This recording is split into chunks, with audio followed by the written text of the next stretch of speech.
First off, I'd like to thank everybody that's helped me out in the last few months. I have been terrible with emails. I've been terrible with communication. As I get my energy back and shit like that, I will be getting back to everybody as quickly as possible. But thanks for your help. Thanks for your support.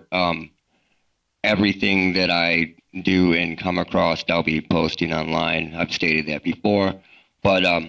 But thank you very much. All right, I'm making this video really quickly just to clear up a couple things. And while I'm doing it also, I'm going to be showing photos of my skin and the things that came off my skin while I was treating myself with my wild home remedies. And that's what I'm making this video about. There's been some videos made where these people are insinuating that what I'm saying are these ridiculous, these wild home remedies, like they're thinking like what your grandmother would tell you, to soak your foot in Epsom salt and it'll be fine. Like what I'm saying is to soak your body in Epsom salt and your electronic harassment will just go away, which is not the case at all. You need to open a fucking book or call a doctor. Epsom salt is the cure for barium poisoning, heavy metal poisoning. If you go to the hospital, go to the doctor with barium poisoning, they are going to give you Epsom salt to put into your system to pull the heavy metals out of your body. If you research, a lot of people that aren't even or don't even know that they're targeted have had these shock sensations and things that have pretty much taken over their body, what people call electronic harassment. After, through common sense, they detox their body of heavy metals, most of their targeting symptoms or the sensations that they were getting because they didn't know they were targeted went away.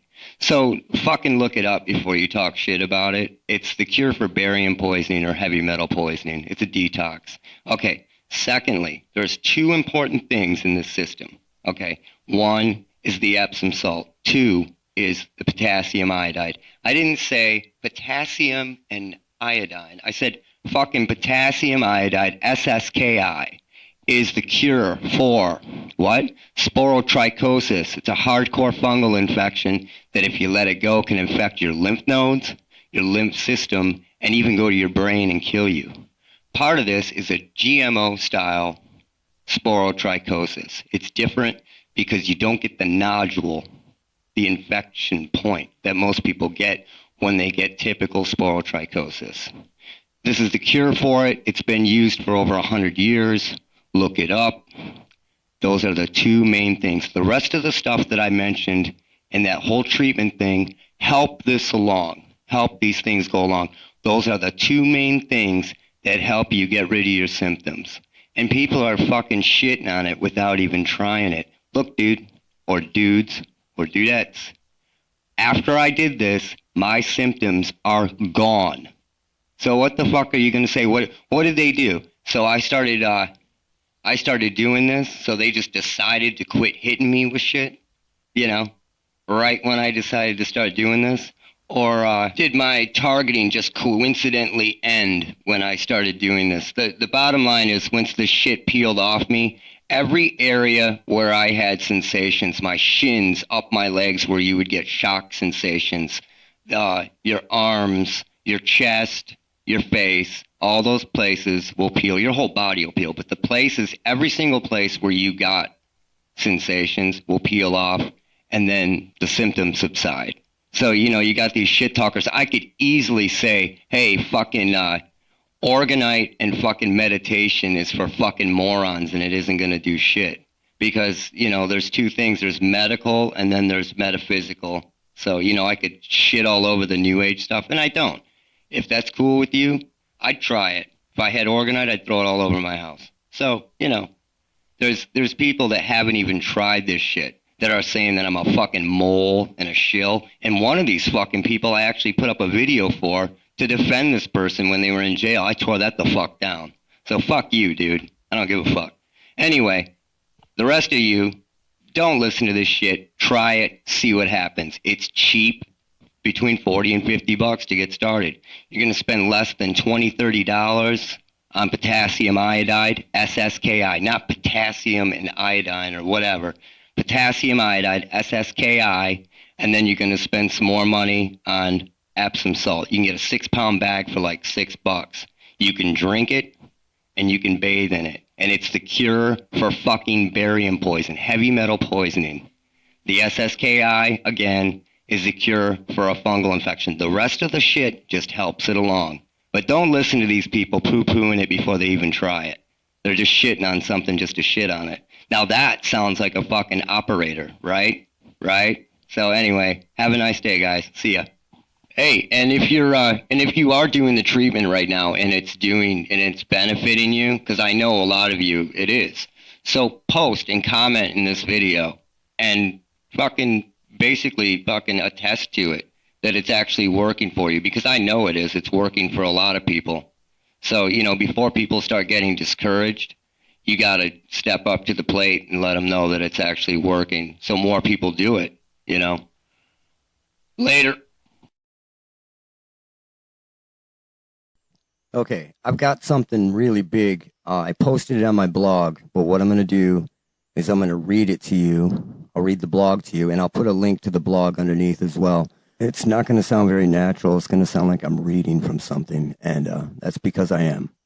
So I've been looking for this link between the fungal infection I've been telling people that they have, and 100% of them have it, targeted individuals, that is, and I finally found the connection between all of it.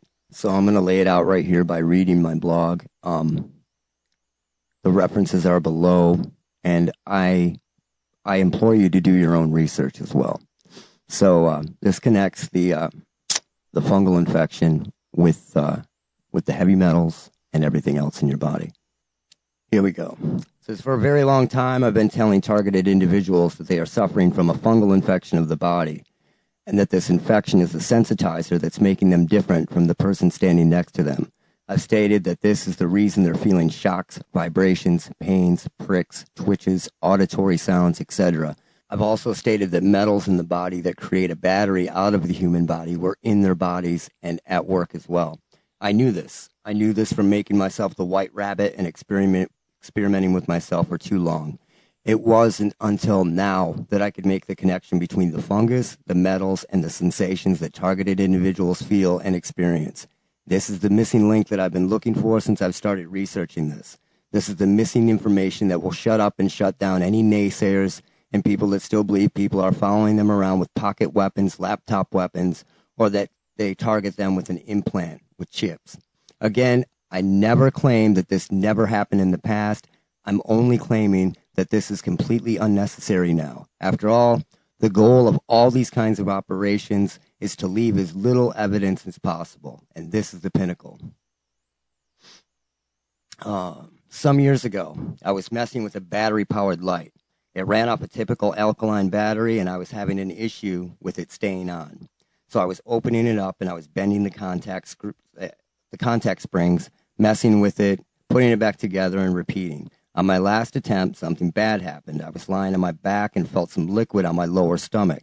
Then I realized that battery acid was leaking out of one of the cheap batteries at an alarming rate, and it started to burn. Immediately, I tore my clothes off and hopped in the shower. It was burning like hell, and the acid that had ran down my stomach and towards my pubic area. I had wiped a little, but I didn't want to smear it anywhere else, so I got in the shower and got it diluted and taken care of. The burning was gone, but I noticed something strange when I got out of the shower and got dressed. It felt as if my intestines and insides had quit moving. Now, this isn't something that you usually notice. You're never really aware that your insides are subtly moving all the time. It's like a low hum in a house. You'll get used to it and not even hear it, and it's not until somebody abruptly turns it off or it abruptly turns off that you even notice it was there. This was the same situation with my intestines and insides. I didn't notice it until after the movement was gone, and it was a very strange feeling to have everything in my body sitting perfectly still. I was concerned because I wasn't sure exactly how long this would last. Eventually, the movement came back to my body, probably a couple days later or something. But the battery acid had certainly paralyzed it, at least temporarily, and I never forgot about it. And recently, I decided to do a little bit of research on a typical alkaline battery, and that research changed everything for me. I've had the belief since almost the beginning that the shock sensations, vibrations, pains, pokes, pseudo burns, etc., that people feel on their skin and bodies has to start from a sensitizer. I believe it's due to the body being polluted or sensitized with ferromagnetic, RF, radio frequency sensitive, or electrochemical metal of some type. I've referenced Nokia's patent on vibrating tattoo ink lots of times. This ink is made from ferromagnetic or electrosensitive powder such as iron oxide. When a person gets a tattoo with this kind of ink, it can be linked to their mobile device, and then their skin will vibrate if they receive a text message or a notification. Now, this tattoo ink has to start off as a dust. What if this dust were thrown into somebody's house? What if the particles were small enough that they could get into the skin? This would allow for someone up to thousands of miles away to make everything in the house, including the person, shake and vibrate, do other things. Eventually, it would wash off the person. But what if some nefarious person or agency was able to design something that would stick to the human skin and or in the body and continuously create these electrosensitive chemicals or metals? The missing link. It's been proven that 2 or more metals in the body create a battery. And here's where things get interesting. For years, I knew that there was a missing link between the metals that I knew were in my body and the fungal infection that had taken me over both internally and externally. When I would detox the heavy metals out of my body, my targeting symptoms would diminish greatly. However, I couldn't find the puzzle piece that would connect these metals with the fungus, but I knew something had to. It was driving me nuts. Finally, I found this missing link while researching the typical alkaline battery, and it blew my mind. As it turns out, a big thing in science right now is using mold and fungus to create alkaline and lithium batteries anywhere. One particular fungus is acremonium, produces manganese oxide on and in anything, especially people or animals, and creates a battery. Ironically, this fungus can take the shape of a target or bullseye pattern, the exact shape that lots of targets and other people claim to see on their eyes as floaters. Some can see them with the naked eye. Some can see them with the help of the reflection off of a microscope or a jeweler's loupe. What I mean by that is when you put your eye up to a microscope or a jeweler's loupe and you can see your eyelash really big. You know, it's getting a reflection and it's being amplified.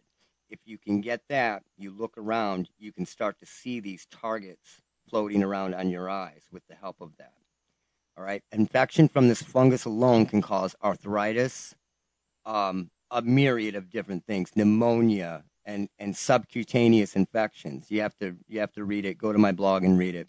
And do your own research. It lives in soil and dead plant matter, much like sporotrichosis. Once in the body, it is continuously creating manganese oxide, which means it's continuously creating electrosensitive chemicals. And if you don't believe me, in the Smithsonian, they brag about the fungus that can make a better lithium-ion battery due to the ability of the fungus to produce manganese oxide. This particular mold is Neurospora crassa, which means nerve spore. The manganese oxide produced has electrochemical properties. It becomes biomineralized, to quote the magazine. Now, the kicker about this is that the manganese oxide can also be used as a makeshift electrode as well. Some targets and unassuming targets would laugh when I told them they had a fungal infection. Some were curious. Some people listened. For some people, this infection is practically invisible. It wasn't and isn't until breaking up the film on their skin with a handful of Epsom salt baths that they realized they actually did have this fungal infection in and on their bodies. I was having a hard time connecting the electronic angle of all this with the fungal angle until this discovery. I knew the connection was important, but I couldn't connect the pieces until I started researching the alkaline battery and, more importantly, the manganese oxide in it. All it takes is water, and we're mostly water after all. Once I researched this, the missing link was connected. And then there's reference links to the Smithsonian there, and I believe I put another one up as well. Now, if a person's body has been infected with any of these particular fungal strains, or even a GMO version of this fungal strain, which is probably more likely the case, Similar to this in sporotrichosis, the fungus in and on their bodies are continuously creating manganese oxide or lithium manganese oxide. This means their bodies are continuously making chemicals that have electrochemical properties. They are batteries. The necessary volts needed to cause the symptoms that people complain of are so little that it's almost undetectable. And what does this all mean? It means the fungus I've been talking about for so long is the actual battery, the power source and sensitizer for this electronic harassment. It also means that the manganese produced by this fungus can be used as electrodes. And then I show an image there. If a person becomes poisoned by manganese, and you have to be really saturated in this stuff, the symptoms can vary. Many people who are diagnosed with Parkinson's or have Parkinson's symptoms can actually have manganese poisoning. And then here's a list of the symptoms. You go through it. And it affects your dopamines. It can make you apathetic and weak. You get headaches. You can be confused, depressed, short-term memory loss, slurred speech, hallucinations, tremors, involuntary muscle movements, poor coordination, a mask-like or rigid face, staggering, or your gait screwed up. Your gait as you're walking. And it was usually miners and people who worked around kilns that developed this kind of stuff. So you may or may not have manganese poisoning. So, I just put that up as a reference thing. So let's move on. Here it shows it's a link to manganese ferrite blended with a multi-volt carbon nanotubes as microwave absorbing materials. Interesting. And then here's manganese and mold used as electrodes. And then we'll move on from there. So as a targeted individual, what does this all mean to you? It means that it's imperative that you continue to cleanse yourself of metals and continue to use antifungals like potassium iodide. We have had fungal infections that are creating the very radio frequency microwave sensitive chemicals that are used to sensitize and target individuals. These can react to almost any frequencies agencies choose to use. It can be used to jolt or even used as an antenna. What would normally just wash off you over time is being reproduced as the fungal infection spreads and just keeps making this manganese oxide. You may have had this infection much longer than you're targeting, and that's because what I refer to as the tipping point. I believe that once certain chemicals in your body hit a certain level, you begin to have these targeting symptoms, and I believe now that chemical is manganese oxide. This explains why some targets produce black specks on their bodies, even Morgellons patients. And 100% of targeted individuals have this infection, whether they realize it or not. It explains why 100% of these targets have this infection. It explains why targets seem to have crystal-like substances on their skin or like glitter or weird stuff. And here's a quote from the Smithsonian. You get this crusty, crystal-looking biomass. It explains why more targets cleanses their bodies. The more a target cleanses their bodies of metals and uses antifungals, the more their symptoms subside. It explains the weird pigment issues on the skin that targets deal with. Look up manganese and pigment. It explains some of the physical symptoms that targets have, such as shaking or a rigid face, if they have a lot of this in their system. And as I study this more, I'll be adding more to this. I believe this is the turning point in understanding what exactly is sensitizing us and making us different from, say, our neighbor or a roommate or a family member. And I mean that. So the more I learn about this, the more I'll let you know.